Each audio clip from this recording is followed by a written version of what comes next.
নেতাজি সুভাষচন্দ্র বসুকে নিয়ে যখন আলোচনা চলছে ঠিক সেরকমই একটা সময় বড় খবর নিউ আলিপুরে নেতাজির মূর্তি ভাঙলো দুষ্কৃতীরা। এই মুহূর্তে খবর পাচ্ছি আমরা, আপনাদের জানাই এই মুহূর্তে নিউ আলিপুরে নেতাজির মূর্তি ভাঙলো দুষ্কৃতীরা। কারা এই ঘটনা ঘটালো এখনো পর্যন্ত যা খবর পাচ্ছি আমরা আপনাদেরকে জানাচ্ছি। নিউ আলিপুরের ঘটনা, নেতাজির মূর্তি ভাঙলো দুষ্কৃতীরা। এই মুহূর্তে যে আপডেট পাচ্ছি সেই আপডেটই আপনাদেরকে আমরা দিচ্ছি। যে খবর আমরা পাচ্ছি এই মুহূর্তে নিউ আলিপুরে নেতাজির মূর্তি ভাঙলো দুষ্কৃতীরা। রাতের অন্ধকারে কে বা কারা এই ঘটনা ঘটালো এবং এই ঘটনা কোথায় ঘটেছে? ঘটেছে নিউ আলিপুরের 81 নম্বর ওয়ার্ড। সেখানে ছবি দেখাচ্ছি আপনাদের। খাস কলকাতায় এই ঘটনা ঘটেছে। নিউ আলিপুরের ঘটনা, 81 নম্বর ওয়ার্ড, নিউ আলিপুরের 81 নম্বর ওয়ার্ড। সেখানে বটতলা 3 মাথার মোড়ে এই ঘটনা ঘটেছে। সেই ছবি আপনাদেরকে আমরা সবার আগে দেখাচ্ছি। কারা ভাঙলো নেতাজির মূর্তি?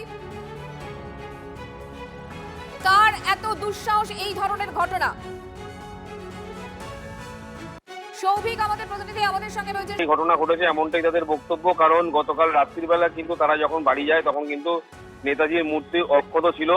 নিয়ালিপুর 81 নম্বর ওয়ার্ডের বটতলা 3 মাথা মোড়ের ঘটনা এবং একটি মূর্তি, নেতাজির মূর্তি, এবং সেই মূর্তির হাত ভেঙে দেওয়া হয়েছে। কে বা কারা এই ঘটনা ঘটালো সেটা নিয়ে কিন্তু এখনো প্রশ্নচিহ্ন রয়েছে।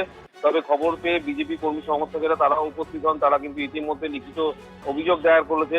এলাকার যে সিসিটিভি ফুটেজ, সেই সিসিটিভি ফুটেজ কিন্তু খতিয়ে দেখা হচ্ছে এবং এই ঘটনার সঙ্গে যারা জড়িত, কি বলছেন, কখন এই ঘটনা তাদের চোখে পড়লো, তারা কি বলছেন এ সম্পর্কে?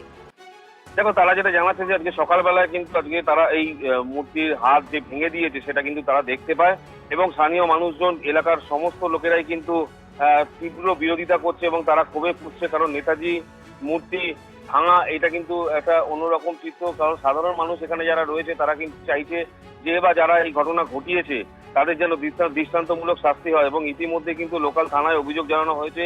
সেই অভিযোগের ভিত্তিতেই স্থানীয় যে সিসিটিভি ক্যামেরা, সেই ক্যামেরা নজর রাখো। আপাতত ধন্যবাদ তোমাকে।